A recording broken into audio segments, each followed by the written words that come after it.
ইসমাইল আসো আসো। আমরা মনে হয় মাওলার পরীক্ষায় পাশ করতে পারি নাই। আমার মাওলা তখন আয়াত নাজিল করে, ওয়ানাদাইনা হুয়াইয়া ইব্রাহিম।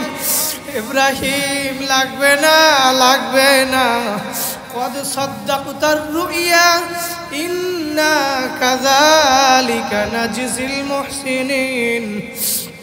ইব্রাহিম হইয়া গেছে, লাগবে না, লাগবে না, আমার মাওলার পরীক্ষা হইয়া গেছে। ইব্রাহিম তোমাকে আমি পরীক্ষা করছি, তোমার আর ইসমাইলকে জবাই করা লাগবে না।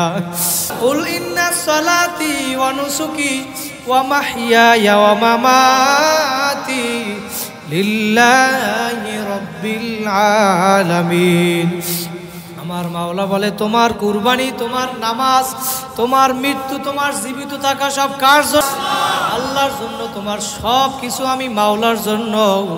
আমাদের সামনে কুরবানি আসতেছে, আমরা কুরবানি করব কার জন্য? ইসমাইল আলাইহিস সালাম বলে, আব্বাজান আমার একটা ভুল হইয়া গেছে। বলে কি ভুল হলো? বলে আমার হাত পা যে বাঁধতে বলছিলাম, হাত পা বাঁধা লাগবে না, আপনি আমার হাত পা খুইলা দেন। ইব্রাহিম বলে, বাবা তুমি বাঁধতে বললা, আবার খুলতে কেন বলছো?